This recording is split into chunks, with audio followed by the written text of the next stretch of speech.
Yep, and we are live. Okay, we are live coming from StreamYard, baby. We're here Here to we talk go. sports. We're here to talk sports. Hey, Yes, I want indeed. everybody to go around and introduce themselves. I'm Stephen Pierce, wide receiver, Cleveland Browns, and I'm here with Blue Collar Sports, and they're about to take over, and they're about to run this thing, and I'm just a guest with them and their host. Go ahead, fellas. All Hey, right. we love it. Thank you. Yeah. Thank you for the intro. And actually, we're going to keep it going around the table, gentlemen. Go ahead and introduce yourself and the team you represent, and we'll go from there. All right, I'm the youngest, so I'll go first. Dwyane Wright, drafted by Buffalo Bills in 2007. Had a quick 6-year career, floated around, played with the Eagles, the Steelers, and who else I played with? I can't remember. New York Giants. Ended up playing after I retired out of the NFL, 2 years in Canada for the CFL, and ended up retired off of an injury for the Toronto Argonauts. And I ended up saying I'm not done. I ended up playing for the UFL and was done there, and had a beautiful 8-year complete career just floating around in every league. Ended up coaching at Lincoln High School, my very first experience with Coach Dunn, and I am glad to be here today. Awesome. Thank you. Hey. Thank you. Go ahead. My name is David Dunn. I was drafted in 1995 by the Cincinnati Bengals. Played wide receiver, kick return. Also, I spent 3 years with the Bengals. Then I spent a year with the Pittsburgh Steelers, a year with the Cleveland Browns, and 2 years with the Oakland Raiders. Retired in 2001 as a kick returner, wide receiver. Been coaching high school ever since. Down here at Lincoln High School in San Diego. State champs, and just enjoying the ride. State champs. Hey, love to hear it. Love to hear it. Love to hear it. Still giving them hell, man. Hey, behind the headset, giving them hell. I love it. Hey, got to keep it going, man. Inspiring the next generation. There it is. Amen. That's what it's most important. That is the most important part of the game. So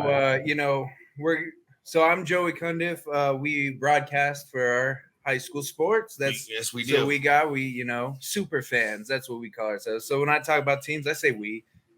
I wasn't a part of it. But I say we. That's about as far up as I got. I like to make believe I was a part of it. Yeah. So you all got us beat. Right. But I want to start it off with Dwyane. You got drafted with Buffalo when Marshawn was still there, correct? Correct. So were you were leading the way for Marshawn during your rookie season? Is that right? Like correct. That's correct. Yeah. So I played. I'm a bruiser, big back. So I was the power back. Believe it or not, Marshawn was the scat back. I got drafted. Me and Marshawn, which was crazy. My junior year, his sophomore year. Then the next year, we ended up blowing up with Adrian Peterson, myself, Michael Bush. All of us were the top backs those 2 years. And I felt like, why are you drafting me and Marshawn Lynch, the top 5 backs of the same team? One of us had to sit the bench, and obviously he got drafted first round, but a good friend. I led the way for him. I also short yardage. I didn't have a lot of carries, but I was influential in the passing game because I was a pretty good blocker. And I played a lot of special teams. I made all my money. I was a starter every year in the NFL when I played special teams. But that year, it was a special year. But yeah, that's what I was. I remember those jerseys that you were playing with. Man, those Buffalo jerseys. Those are clean. They need to go back to them. I don't know. Y'all super fans. Y'all can have y'all choice, but you didn't like them? Right, man. I thought they were cool. Y'all like it glowed in the dark. That's why y'all like the little stripe. Hey, so being that it is draft night, one last question for you. We'll move it on. Explain that whole process. Literally, you know what I mean? Going from start to finish, everything you're feeling through each day. What's going through these kids' minds right now? Man. Well, at least for me, and I know we all got different years of experience, which I love it. Coming up in my era, man, it humbled me because, I was always the best every single year from Pop Warner all the way through high school, Fresno State, And then when I got to NFL, I knew that, I had to change my game in order for me to move up in the draft.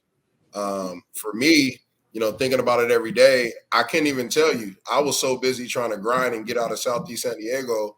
My whole mindset was whatever, scouts graded me as, I'm going to do 10 times better than what they thought. I'm going to make sure that, they said I didn't have speed. Guess what?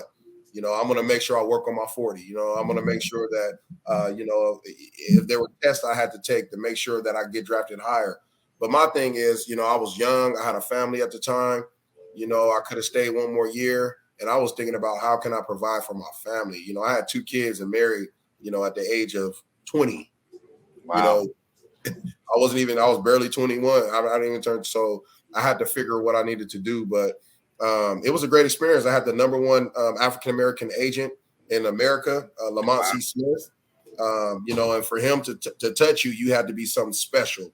He had Barry Sanders. He had Jerome Bettis. He had Eddie George, Joe Thomas. So you can kind of see where my draft grade was. My red flag came the day of the combine where I had blew out my knee in 2004. So I had to make sure that I can show all the scouts that my injury wasn't a factor after just breaking Fresno State records, right? So that's the humble part of it. You have to come in the game and make sure that you can show others that you have it and you can do better than those who came, before you. But yeah, that was my mindset, y'all. Like literally, these guys that's sitting here, they came before me at Lincoln High School. We were on it. So, I had to make sure if I was getting drafted, I had to do everything they did and more. You know what I'm saying? Because they were gonna look at me like, okay, bro, like, you know what I'm saying? Like, you the next in line.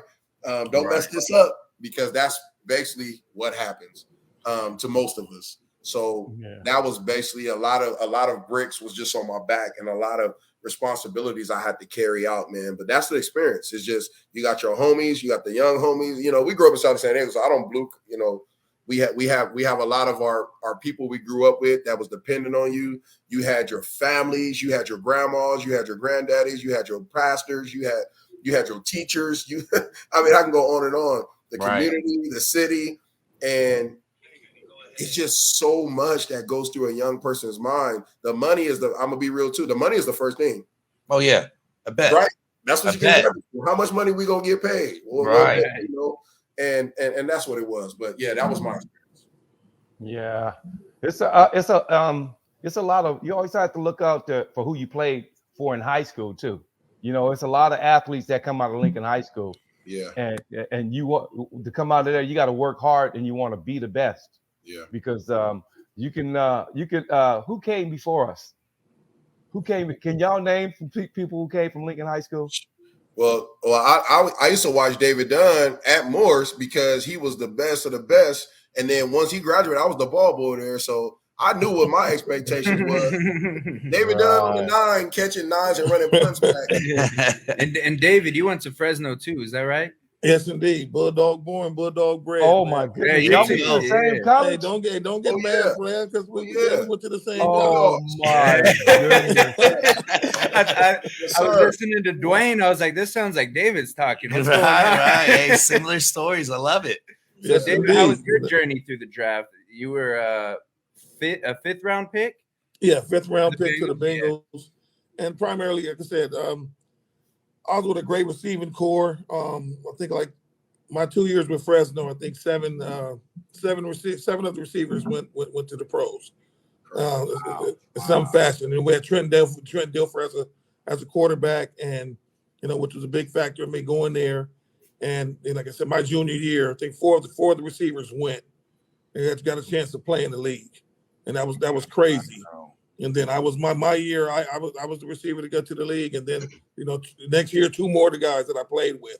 So the receiving core was absolutely bananas. So it was competition every single day. Everybody had a different skill set, but it was a pro style offense, and we just ran away with it.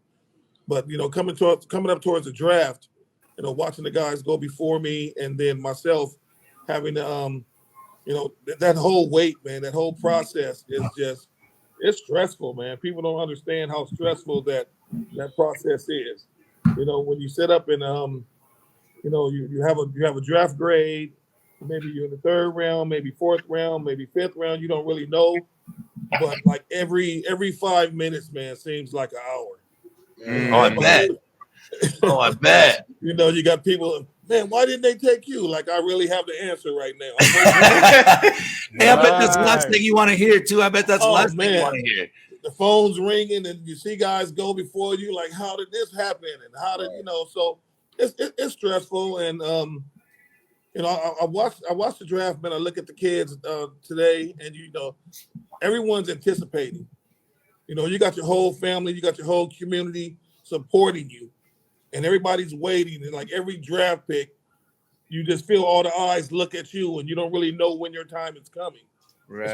Especially for the guys in the later rounds. When I got called from Cincinnati, man, I was taking a nap.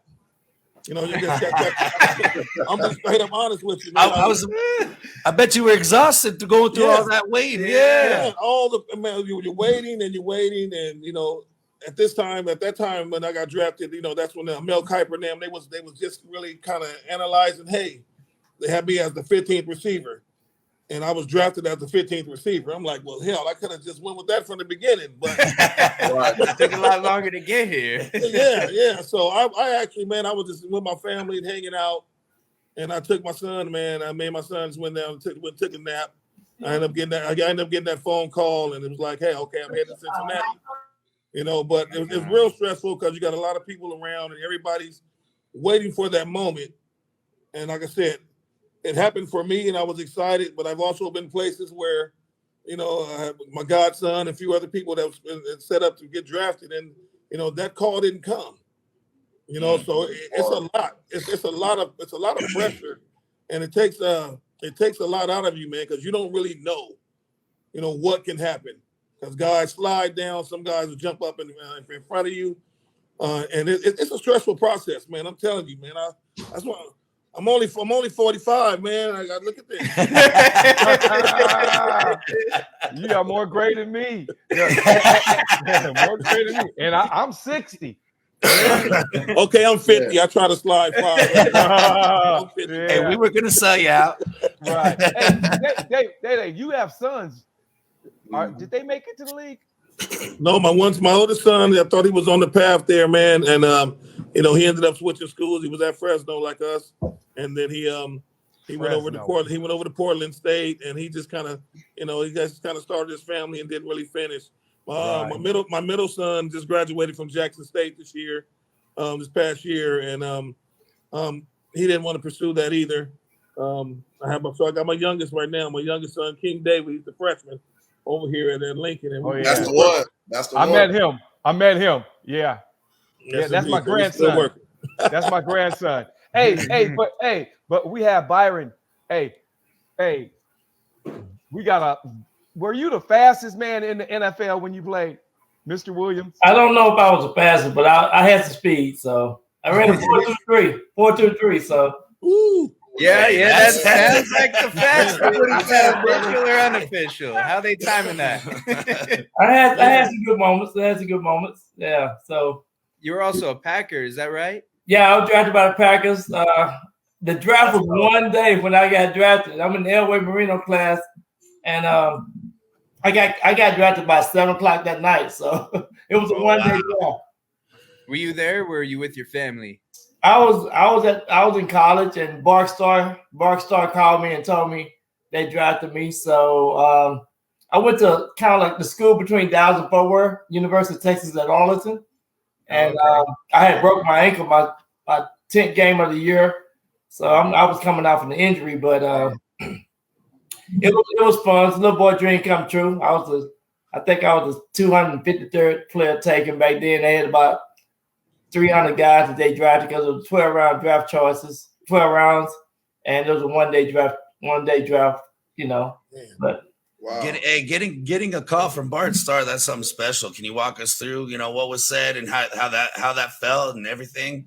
Yeah, I picked up the phone in the dorm room, and he just said, "Is this Byron?" I said, "Yes, sir, it's Byron."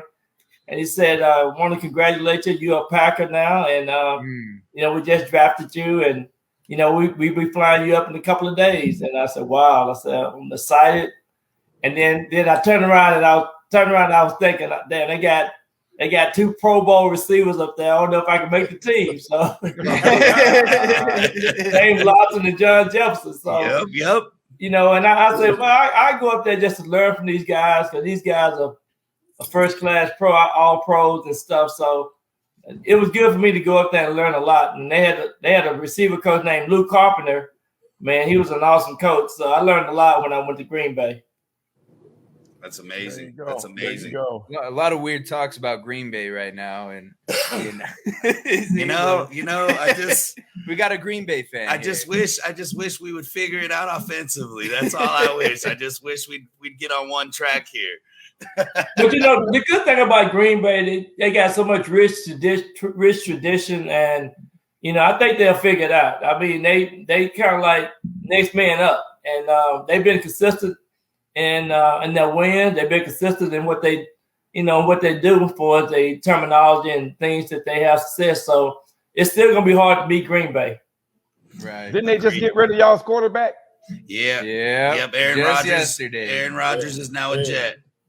Wow. Yeah, that was a sad day in Green Bay. So who you think going to be the starting quarterback? Go ahead, show me your jersey, Mike. That's Mr. Jordan Love. Jordan Love. Jordan Love.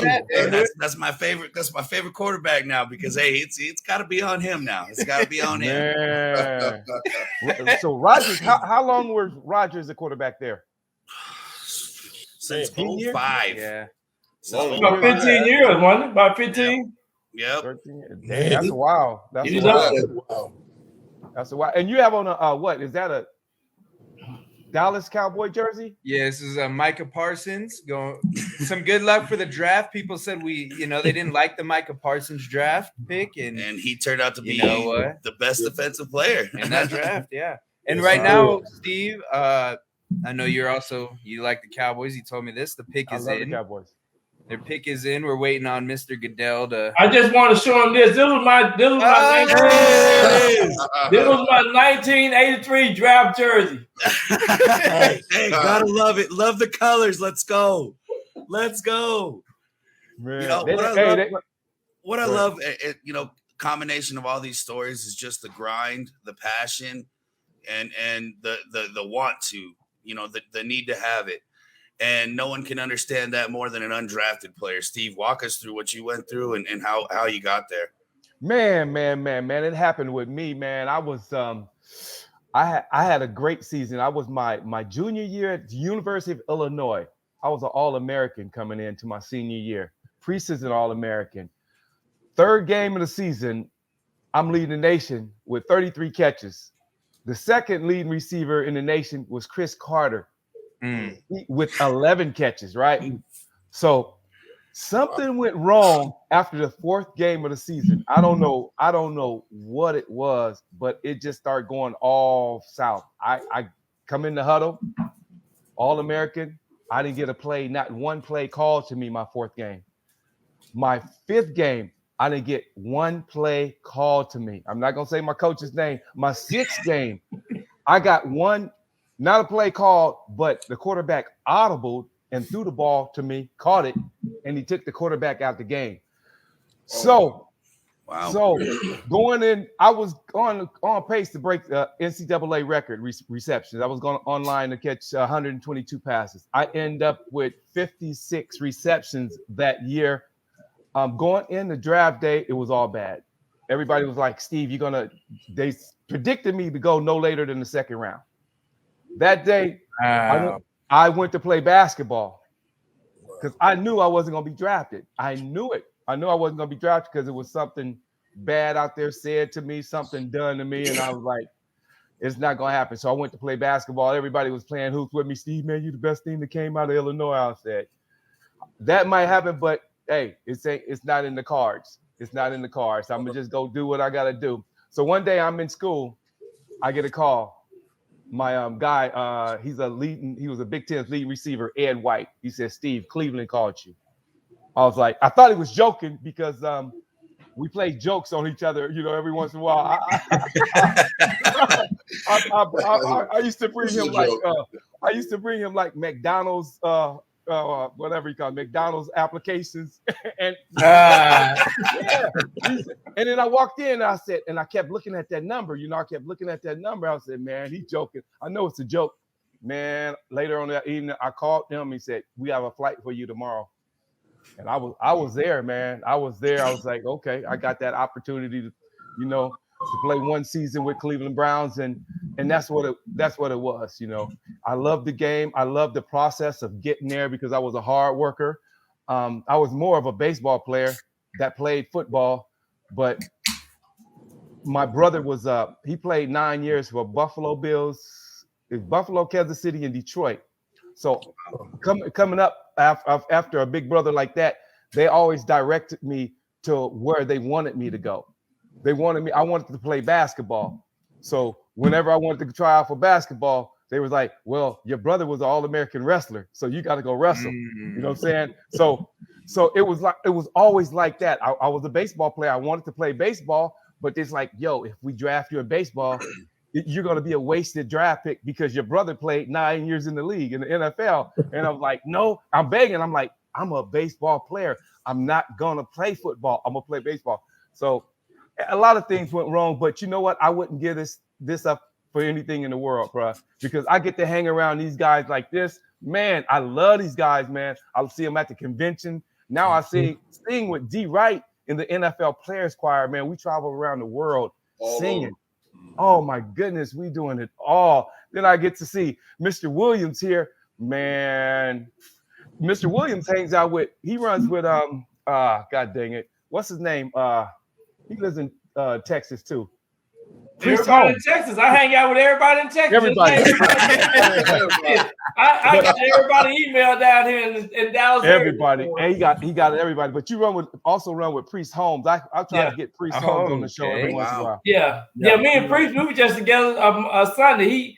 He flew up for the draft tonight. He was getting some things done for Kansas City. They had them to make some special appearances. But yeah, me and Priest was together couple of days ago. I went down there and played in the Super Bowl of golf in San Antonio this weekend, and I got third place, man. I just threw the trophy against the wall.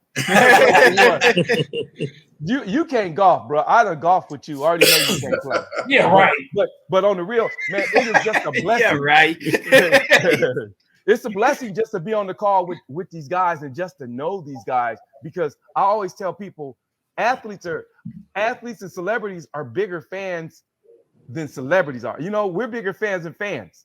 We love being around each other. You know what I'm saying? We still look up and we still learn from one another.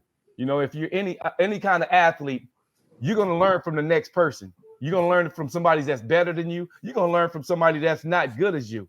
We're students of the game. We do this all the time.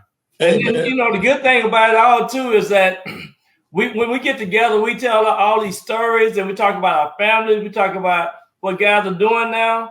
And it's just a good networking system in place that, just like hearing David talk about his sons and stuff, we want to catch up and I want to hear stories about what's going on right now, because here in Dallas, we got over 1,000 retired players. I mean, I got from some of everybody that I talked to, Too Tall Jones, all these old guys as well. And I'm old myself. but my point is, the stories are just larger than life. It just helps us keep going and, just supporting each other. It keeps us young. Yeah. Right. And that's kind of our goal at Blue Collar Sports. I mean, if you want to hear about sports, I mean, you can go pretty much anywhere on TV. Yeah. You can type in anything online. And when we interview players, when we just talk, it's a talk. It's not an interview. We want to know the person behind the pads. We just, we want to know the biggest of ups. We don't care how your game went. We want to know what was your mentality going into it, like what you thought about it. There's a million people that are going to try and dissect that last play, but nobody wants to talk about the person behind that play. Everything leading up to it. I mean, there's a cause and effect for everything, for where you are in every moment. And that's what we like to share. And I mean, there's so many more stories that people could be hearing. to give more influence, like, you know, just anything that we're after the story behind the story. Yeah. And, you know, honestly, other than the grind and the passion, I hear a lot of togetherness, a lot of, you know, family mentality. And Steve, I know of your charity that you do. Dwyane, I've seen a few different posts, you going out and helping the kids. David, obviously you're involved in your community every day. Byron, you just said you went and you're doing all these things in Texas. I have my own charity organization called Saxon Projects. And like you said, you know, athletes give back. I was another athlete. I got hurt. I got hurt in college, didn't make it out. And I know exactly what it's like to come back and just want to share everything and anything to help the next one come up. The fact that you guys, you know, nailed that on the head. That's the most important thing we could talk about. I think what's more important than that is going around the table doing these events. I would love to somehow master in giving and help. Like David Dunn is doing so much for the community. They just won the states in football, and it's hard for them to raise money. I wish I could come up with something to get them funds to help other people, because we can't do this stuff by ourselves. We can't do it alone. We have to have a network of people, and we need to bring people in to help organizations like his to flourish. So and that's what it's all about. What we can do. I'm partnering up with a furniture store here in Arlington, and we're doing a big car show Sunday, and we invite all these different companies, and we're just trying to raise money for their different nonprofits and stuff. So yeah, we can come up with a different game plan. That's why it's good to connect, because we can brainstorm on what we're doing here, what you're doing there, and so forth. So that's a good thing. And that's why it's so good for to have these forums for us to share, you know, what we have going on and see what other players have going on. It's not just about you know, the sport. We played in the league. We had our time, but yeah, now it's about family and, you know, going back to your community and sharing and giving. And I didn't know what I was going to do after retirement. You know what I mean? And jumping in, and I've coached on the Pop Warner level. I've been at the high school level now for 20 years. I'm still on the board of the Pop Warner here. Me and Mike Haynes, this last Tuesday, we have a reading program for the inner city kids here in the neighborhood. And it's just constant work all the time. And we're constantly just giving and finding ways to give these kids an opportunity and different things that we didn't have. But that's another thing that I love about it, the whole brotherhood about it. Everybody has a unique and different story. Yeah. You know, and what they're giving back to the new generation is priceless. You know, when I came into coaching high school, I figured, you know, hey, I'll come in and you know, see how it goes, but I realized I got attached to every kid, and I'm you know, you become a mentor, a father figure, an uncle, whatever the case may be, and it depends on how you approach it. Seeing these kids, for me in the inner city, seeing these kids start off at the bottom here, and I think in the past 5.5 years, we put 60 kids in college, 60 scholarship kids in college. Wow. It's crazy. You know, my running back this year went to Georgia. My DN went to USC. I have 2 kids on. This is an inner city school where the scouts used to come in and be like, we don't know about the academics. Well, guess what? My cornerback is going to Yale this year, and my there you go. And my cornerback is going to Brown University. Wow, man, I'm loving this. I get so much excitement about helping these next kids, this next generation.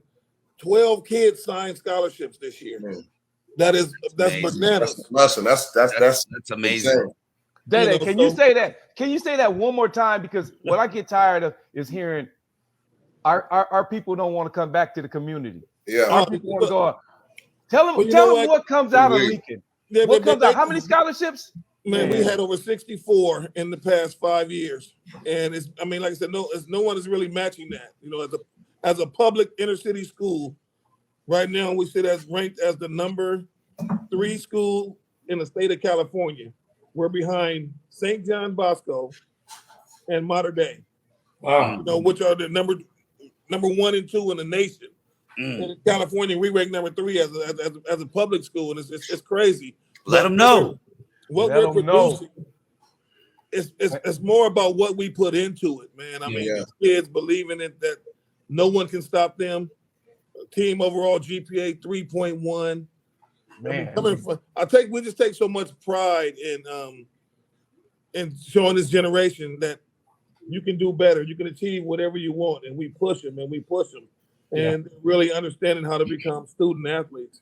So, I mean, I'm looking over at my board, man. I had 53 schools come through here last year, and excited. I just got through doing the prospect list because there's a bunch of schools coming by next week. So I'm just super excited about it, and I get to share this with guys like Dwyane and Steve, and Mike Haynes come down, and Harold Allen, Michael Marcus, and Terrell. All these guys get Terrell Davis. These are alumni from here. Yeah, straight from the high. And like I said, what we're doing here in the city is great, and it's great for the community. And I just love being a part of it, man. And us being former players opens that door. Yeah. It opens the door. But at the end of the day, it's not just about football; it's about life. Right. That's right. Teach young men how to be successful, be good men, be good husbands, be good providers, be good businessmen. And man, I'm loving this journey. right. That's good stuff. And just to add on to it, it's a great journey. Like I started off when I retired, I didn't know either. Now I went through one of my good friends, Charles James, which is Coach Dunn's cousin, and coached with him, and then went right to Lincoln. And I was under David Dunn. So, we're going to talk about the coaching aspect too. Now you got alumni coming back that made it to the league, and now they're coaching and developing coaches. Let's talk about that. Because most of the coaches who come through Lincoln as well, right, we're now head coaches. So now the branches are now going up to Northern California, Southern California, Central California, Texas, Florida, and that's important too, because we're taking that same aspect. And I'm talking about all of us from the NFL being drafted. We're taking what we've learned to other parts of the world, the country, and we're telling these inner city kids like, look, bro, it's okay. I've been where you've been through. All right. We know you don't have no money, but this is how you're going to do it. We're going to help you out. We're going to show you how you're going to do it. And that's what Coach Dunn is talking about. Look, 60 scholarships. I'm proud because we came from that school. Exactly. I paved the way. So these kids, whether I messed up, right? Rather if I went to JC, it don't matter. We helped that funnel. So now Coach Dunn was a part of Southeast San Diego. He made it. He was a top player. And now he's a head coach. So he controls how the community is filtered. And that's what we're talking about, reading programs. I'll do the same thing in Fresno. Exact same thing, Coach Dunn. I'll do the same thing, right? We're talking about, I haven't been to a championship, but I put out in the last 3 years I've been here, 33 scholarships. Nice. And that's just running back. That's just running back. Right. And what I go ahead. Yeah. Real quick, Steve. So what I'm saying is not just coaching these young men. Coach Dunn and Steve will understand, and also Brian will understand. I don't necessarily have to coach you at a high school. I can mentor you and train you, and you can go to a whole nother high school, but I still planted seeds. Right. Y'all feel what I'm saying? And that's what we're talking about. These sport talks are important because now people don't see, we always have a helmet on. So all people see is a fumble, they see the carries, but they don't see how much that hard work that you put in. Journey. Right. It's more than shut up and dribble. It's way more. People don't even understand. Okay, Brian, you talk about our scholarships that we give through the NFL, because I always, you don't know it, but I always gave my scholarships to David Dunn at Lincoln. So tell us a little bit about the scholarships that we do every year. Yeah, every year we have a 500-word essay for top girls and top boys. We send it out to different schools, and then they fill out the paperwork and stuff, and then we'll award these students $2,500 every year for scholarships. And we usually run it through Players Foundations and other things like that. But we definitely 500-word essay, top girl, top boy, and we've been doing that now for like the last 10 years. Yeah, man, it is so great because people don't understand the way we give back. I had created a mock trial competition at Lincoln High School, right? That's where you get like 25 kids and you battle against other high schools in court. In court, we're everything. We're the judge, lawyers, everything, except, well, we're not the judge, we're everything. So whenever I got short of kids, because kids won't show up, I always went to David Dunn. We can't call him Day on here. I always went to David Dunn, and he would fill my void when I got short kids. So he used to send his players into court. So they used to not just deal with football, they used to get court stuff. You know what I'm saying? They learned about court instead of getting arrested and being the plaintiff or being the what is this? How did you say it? Yeah, plaintiff, defendant, whatever. The defendant, they were in there. They were on the other side, and they got a chance to see the other side of it. So that's what we do for our community. So, our kids. We start the season off, and the kids love the park, man. We just did it this past season. We have a courtroom on campus. Thanks to what you started, man. We're the only school that actually has a courtroom on campus. And I take my guys and we reenact the scene, and we have them competing against each other as plaintiffs and defendants. That's tight. At the beginning of the season, man, and they love it. Yeah. Man, I'm excited about it every year. David, I just realized something. You were talking about your beard being gray and you're only 50. I would say 45. You're only 45. So far, everybody talking, all roads lead to you. With everything that's time, I get it now. That's a lot of stress. Hey, man, hey, you know what? Like I said, man, God gave me broad shoulders, man. And There it is. So I can hold it. I can accept it. Whatever I can do for the community, for the kids, they know I'm all about it. And just having a genuine heart, man. That's it. Yeah. I got a big heart. I love what we're doing, and God is using me to the best of my abilities right now. Amen. And you're doing it. You're doing it.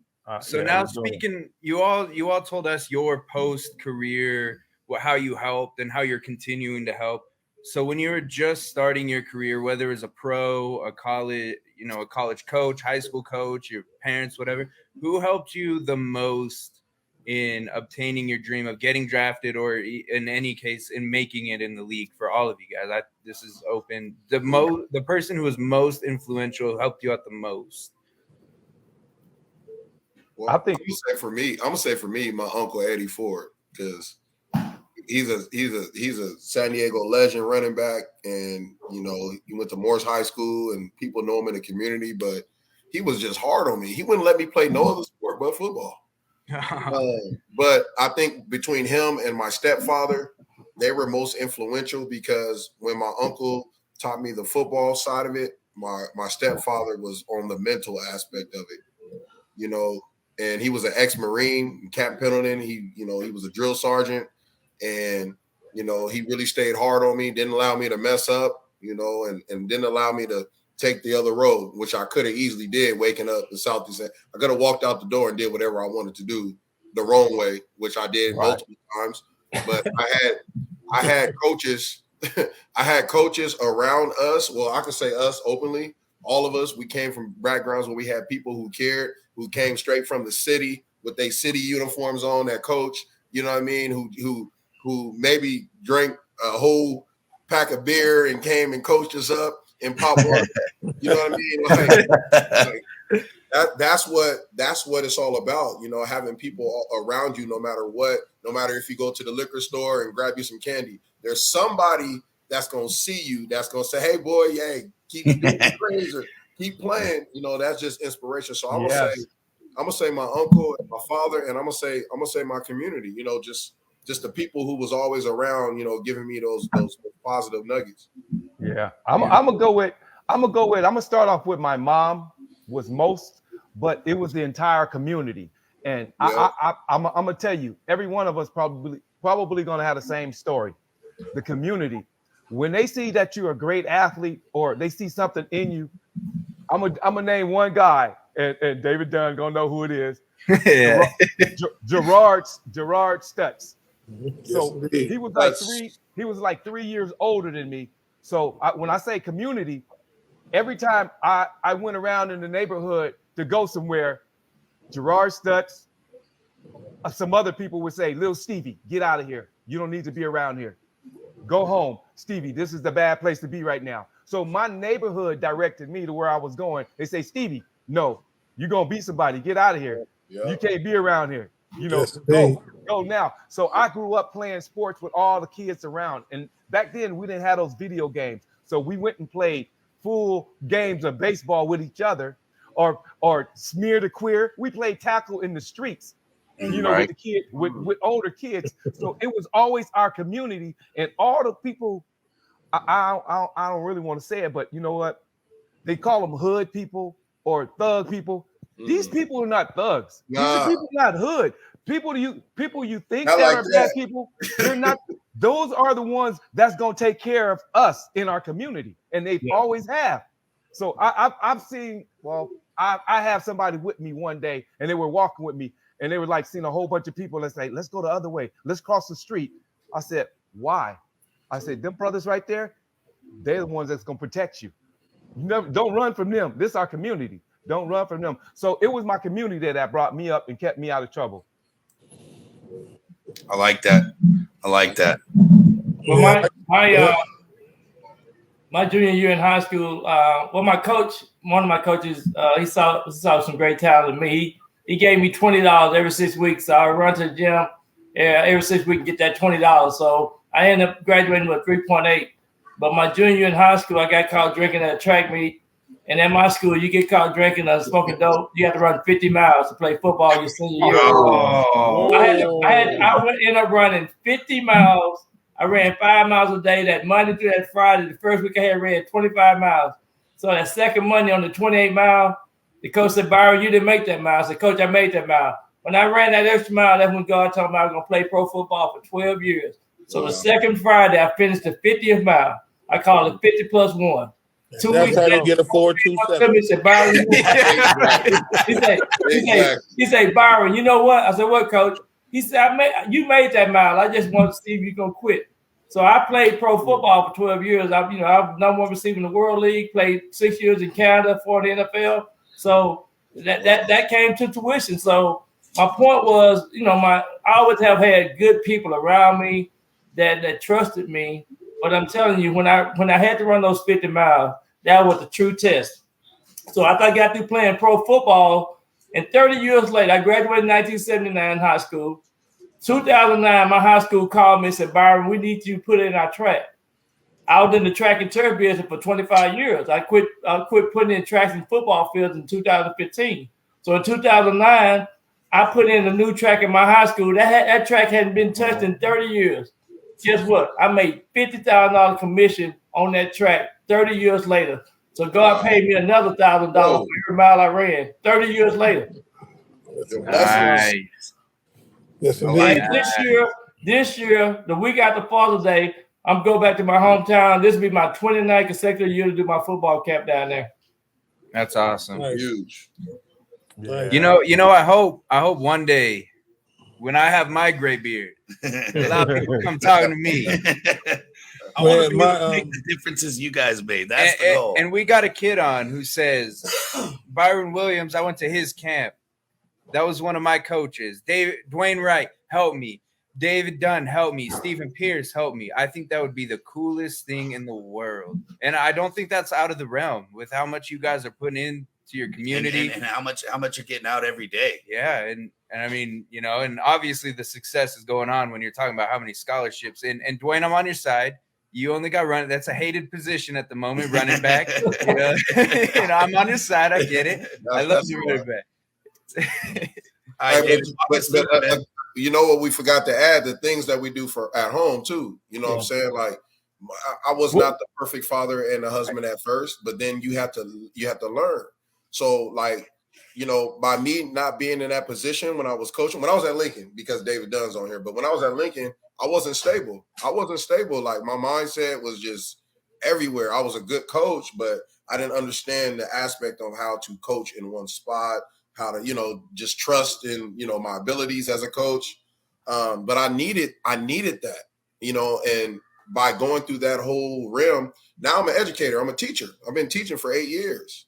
You know what I mean? So now I can not just be a football coach, but now I'm actually teaching these students how to be a student athlete, right? So now they see me, oh, that's D Wright, the NFL running back, but he's a teacher too. Nah, you know, that's pretty cool. And he's a football coach, you know what I mean? A mentor. So that's what we're talking about by it's a full circle. We get our education, you know what I mean? We go back to school later or whatever it is, you know, but at the same time, we need people to understand what we do too. We're not just football players. There's other stuff that goes with us. You know what I mean? Like we just didn't catch the rock or run the rock or block. Right. Like we have a brain that is very intelligent. Allow us to show you that. You know what I mean? So I just wanted to throw that out there because that family aspect and career aspect too needs to be seen from us as ex-players, right? We have more talents and, you know, and things we can give to the table as well. And that's kind of how, like, you know, the full circle was my journey. Man, I played for my uncle and Pop Warner. My uncle was actually drafted by the Cincinnati Bengals and played for the Cincinnati Bengals. And he was one of my first coaches. And he just taught me how to catch the ball. He taught me the right same things he taught me when I was 10. It stuck with me all the way through because he only knew one way. And so I only knew one way. So I teach that same way, which is still having success with it. But my problem, man, you know, the community was huge for me as well. Kept me on the straight and narrow. I only played 1 year of high school. I didn't play till my senior year. I had no grades at all, man. I was messing around doing the wrong things. I was one of the top athletes on campus. I just could never get to the field because I wasn't going to class. You know, I was going to play basketball, coming to school late, and I was just doing me. And my father, I remember we was at a game, my buddies was playing, and our first game was in Hawaii each year. And I never got to go. All my buddies would get on the plane, man, they fly to Hawaii, and I'm sitting there watching them leave. And I made a comment one time, and my dad was like, I made a comment about a play that a kid missed. My dad was like, how can you talk and you over here with me? You know, and I just kind of took that personal. And I got eligible that next year, and I was team MVP, man. I returned like 10 kicks and 5 punts, and I caught like 20-something touchdowns and threw for 10 touchdowns. I did everything that I possibly could, and I had to take the junior college route. You know, but my community, I had drug dealers through the family. I had drugs around me. I had different things around me that could have led me any way. But watching one of my favorite cousins, who was a hell of a running back here at Lincoln High School, linebacker at Lincoln High School, I was watching him, and he was actually staying with me at the time, man. It was crazy. Police picked him up, and they went to jail for 8 to 10 years. Wow. And I'm looking at this like, okay, I definitely don't want to go that route. You know, So that was the year I got eligible. You know, I made myself eligible when I was Scared straight. Playing, and Yeah. I never turned back. You know, Gerard Stutz, those guys, man. Gerard Stutz is still on the staff here with me. He's on my staff. We're on the staff to keep these kids straight. Yes. You know what I mean? So those life lessons that he told us and other guys in the community, no, you can't be over here. You can't be involved in this. You can't do this. You stay away from this. You're going to go here. And then to hear my family members and some of the community guys that went the wrong way say, hey, you know, we were locked up, man, and we seen, you know, we saw you return that kick. We see you starting off the games. We know you inspired us in different ways. And so, man, this whole circle of how the community kind of held and shaped me, I still bring back guys in here. If I got to scare a kid straight to make it right, you know, because we don't want to lose you to the streets. So I bring the streets in and I let them know this is not the road that's for you. Exactly. You know, so, and I don't hide it. I don't sugarcoat it or nothing. But we instill in these young men, the right way of doing things. And like D. Wright said, the trust. We have to learn to trust each other and work with each other as men. Okay, we can agree to disagree, but we have to consistently show these young men that we can work together in a calm, peaceful way. And that's how you advance in life. We're always learning. We're always learning. And so I'm just so excited. I mean, the community has done a lot for me as far as my own personal self. And that's why I come back and I pour it back into the community because, and God say, man, you get successful in a certain way. You go off, you graduate college, you always come back and you check on home. Yeah. And you lay the foundation for somebody else. Yeah, that's right. And you have to do that service. You have to do that service. And I think we're all doing a part of that. And like I said, I love it, man. I love what we're doing. I love talking with the guys. I love getting together. And I love just inspiring the next generation. I love that. I love hearing that. Now, I know you guys don't know this. I grew up in San Diego County. I grew up in Escondido. Not nearly as rough as Southeast San Diego. I know, but I get it. I grew up basically I grew up in a trap house. My mom wasn't the best mom. I understand all of that. One of my favorite questions to ask, especially when it comes to making it to the pros. Now, we all grew up, remember, playing on them dirt fields, playing in the street, playing in the alley. Mm-hmm. What was your favorite thing about first making it to the pros? Was it that nice, badass facility? Was it the food? Was it the travel? What was your guys' favorite part? Well, he did play in Oakland. There is a dirt field over there. He still had a little piece of home. Still had it. Well, for me, man, I didn't really. I watched some football. My first game that I really went to was the first game I played in. That was my first professional game, and just the whole atmosphere, man. The pregame, the songs, just the moments where it's just going through your head like I'm actually here. The Phil Collins song, man, I can feel it coming in the air tonight. I'm here. That song is my song now. Right. And I'm a part of this, and I'm looking around, and it's just surreal, man. To just be in that environment and say I'm here. So right. For me, it was just super exciting, and it was, man, just super exciting, man. Yeah. How about you, Byron? Sorry, I was looking at Dwyane, but I was like, Byron hasn't talked, and I was like, I got caught. I was like, I'm let Dwyane. Go ahead, D. Hey, you and Steve, we know y'all got them stories back in the day. You know what I'm saying? Got them good stories. Right. I'm not gonna pass the mic to a Philly player. Come on now. Right. I'm gonna say me personally, just the stadiums, like kind of what David Dunn was saying. Every stadium that I've been to, literally was my first stadium ever. You know what I mean? So it's like when you running through the tunnel on warm ups, you don't feel it because it's like practice. You warm it up. But when you come back out and you see all those fans, you're like, what did I get myself into? You know what I mean? And when you have the helmet on, it's an experience you can't even describe it. The sound coming through those little holes in your helmet and the ringing when there's crowd and you can't even think right. These are the things that you will always remember. Your first hit. Like my first hit was Ray Lewis. Ooh.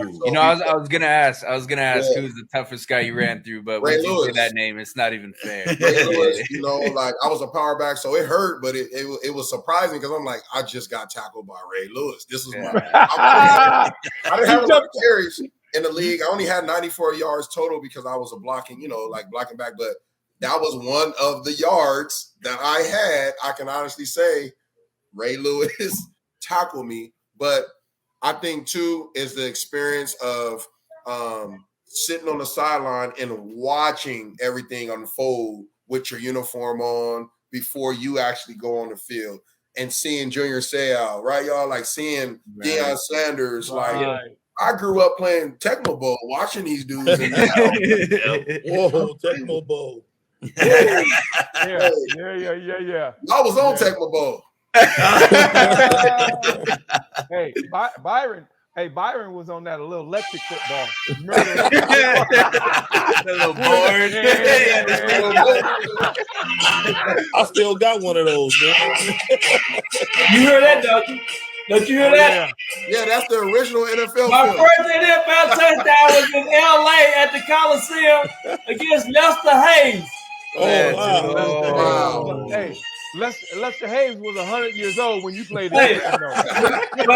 But the good thing is, you know, I live here in Dallas. I want to be a Cowboy. Tom Landry gave me my first NFL football when I went to the Combine.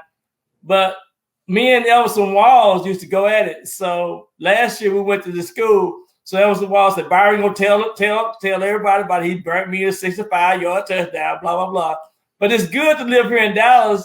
And I played for the Giants. You know, a lot of my stats are with the Giants. But my point was, you know, to score in the NFL and to be a little boy to just dream about playing on that stage. That's what's really amazing. You know, you get, you know, your dreams do come true. And that's what, you know, you put that seed in every kid, say, whatever your dreams are, it will come true. You know, it might not be an NFL, it might be college, it might be a degree. And that's the biggest thing for us.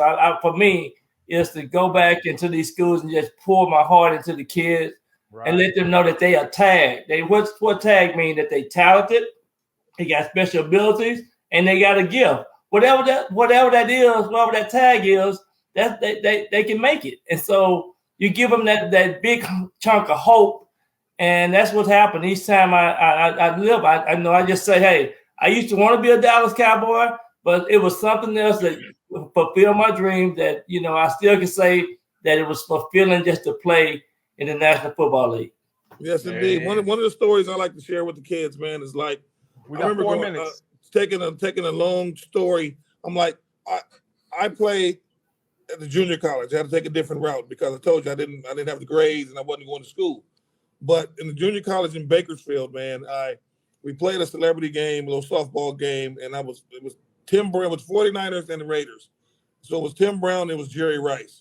And these are top two receivers, man. And I'm like, one day I'm gonna be playing with you guys, man. And so my last year in Oakland, with Jerry, Tim Brown locker, my locker, Jerry Rice locker. And I showed him a picture. I showed him that picture. I said, look, man, we took this when I was in junior college. I told you guys I was going to be playing with you. That's crazy. Right in the middle of them, man. It was crazy. that's awesome. That's powerful. That's powerful. That's right there, man. So Steve, we heard we got Randy, or we got all these stories. We get tackled by Ray Lewis, catching touchdown passes, man. Hall of Fame lockers. You gotta beat them. Huh? You gotta beat them. What's your like NFL moment? And us off right. I know you got one. You've been thinking. Hey, I don't have a good one, but I have a kind of a bad one. Okay, because I'm from San Diego, so I go out one time going to play against the New England Patriots. Have y'all ever played in that stadium? Yeah. Bruh, Yeah. you know, I was a punt returner. Well, I didn't start as a punt returner, but I came out for warm up, and they don't just call it warm up. It ain't warm up. I came out and I never wore a shirt underneath my pads, right? Man, I came out, man. It was like 150 below zero out there, bro. Man, as soon as I hit that door, I said, "Oh hell no, bro! I can't do this. I can't do this. It was too cold, bro. It was too cold." So that's the only story I had, because I don't have a big story, because I was, like I said, I was always I want to say an NFL. I was from an NFL family. My brother was he's 14 years older than me. So I grew up with him every day. I was at all the NFL games. I was with all the NFL guys, and every player, they took me along with them. Wherever they went, I was with them all the time. They used to carry these little bags that women call purses, the men bag. All the NFL players carry bags back in the days. And I was only like 12, 13, 14. I was carrying a bag just like them. I always did everything they did. So it wasn't, when I came out on the field, it wasn't a big old surprise to me, because I've been doing it with them on a different level all my life. But one story was when I first got to Cleveland, when I got off the plane, my first buddy I saw was David Grayson. And I was just so happy to be able to play with somebody I went to high school with that I knew. Because most of the time when we go places, we don't know anybody. So when I saw David, I was like, oh yeah, my family's here. So that made me comfortable. So I'm gonna leave you with that bang right there. It wasn't a big. We have 1 minute left. Hey, I want you guys to Steve, hold on. I know we got 1 minute. You didn't tell them about the story when Oh, here we go. Can't throw him on it. We got a minute left. We can't do that. We're gonna use this minute. I Hey, was trying to get up. I was trying to get out of here. Choir and tell all these stories, but he actually was one of the first players when Cleveland was started, the franchise. Tell us about 1986. Hey, Byron, am I older than you? How old are you? No, I'm older than you. I'm 60. I'm 62. Oh my goodness! See, you got to talk about him. But Steve can't sing though, man. I got to give him credit. That boy can sing. Hey man, do you guys take? I'm trying to get on that choir, man. Y'all take lip syncers? I was the water boy. Hey, I can carry towels. I'm gonna tell you, we've had people in the choir that come in and don't sing. Yeah. We have your boy from Dallas. God dang it, what's his name? Tim Brown. Tim Brown's in the choir. Tim don't sing. He plays the tambourine. Tim plays the tambourine. And then 1 year, Ray Lewis. See, I didn't know that. Damn. Okay, now. Ray Lewis has sang with us a couple times.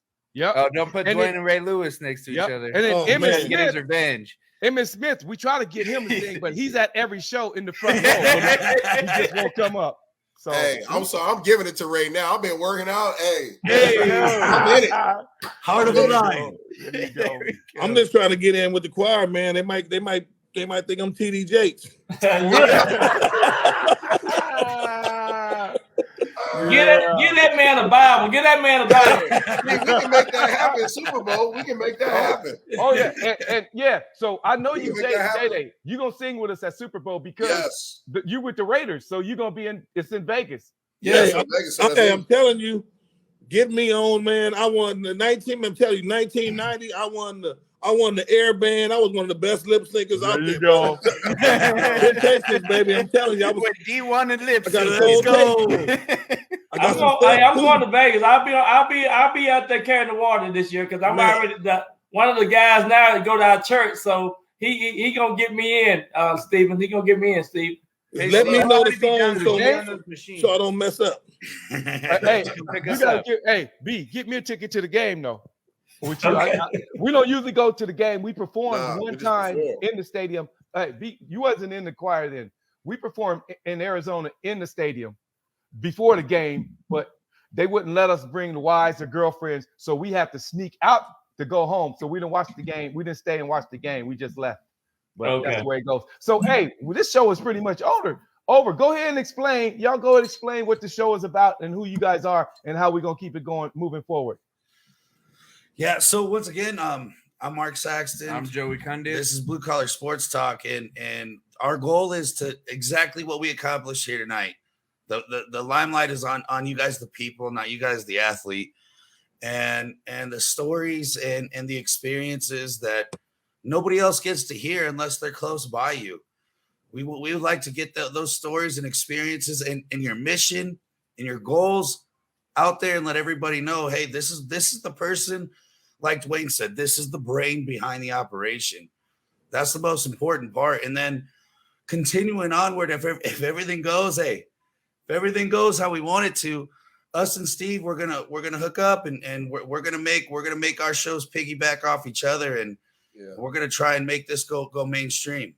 The Doctor of Love. Doctor of Love. But I kind of want to put Byron and Dave together, because Byron knows how to do fundraisers. He knows how to raise funds. So you guys, we need to exchange numbers. Yeah. Please connect us. Yeah, yes, I will most definitely. So hey, you got the right guy, man. Steven, that's a heck of a dude, man. He's something else. Yeah. Steve's funny. Steve's good people. Yeah. You know, I read this book. Yeah, I read this book. I believe it's called, I don't even know the name of it. It's called The Connector or something like that. And I found out that's who I am. I'm a connector. I introduce people to people. I connect people, and that's what that's what God blessed me with. So I try to use it. So, Amen. yeah. So we're gonna end the show, man. We got to end it right now. Once again, thank you all for your time and your experiences. Yeah, and thank you for sharing. All been great. Yeah, I loved all the stories. I don't think anybody can dislike a single thing anybody said. Right. And I was gonna tell you this: since you got that cowboy hat on, whenever the cowboy loses, I stay at home because these people down here be trying to run you off. I know. we got Mr. Packer over here with the losing record at midseason talking shit. I'm like, what are you doing? Hey, Byron, I understand you're from Dallas. I understand you're from the Texas area. Ooh. But just understand, hey, I'm still with you. Go Pack, go. Go Pack and go. Okay. Yeah. Next time you got to get into we got to ask questions about the rivalries and if they're true. We saved some questions. We saw the time. Okay. Yeah. Trust me, we got a gang of questions, but we understand the time limit. Yeah, we got 5 minutes. We 5 minutes over. So let's come back, fellas. Hey, we got to welcome y'all back. We're gonna bring you guys back on anytime, man. Anytime. All right. Connect us, Steve. Connect us so we can get together. All right. No, I'm gonna go off live. Don't hang up, y'all. I'm going off live right now. Let me hang up live.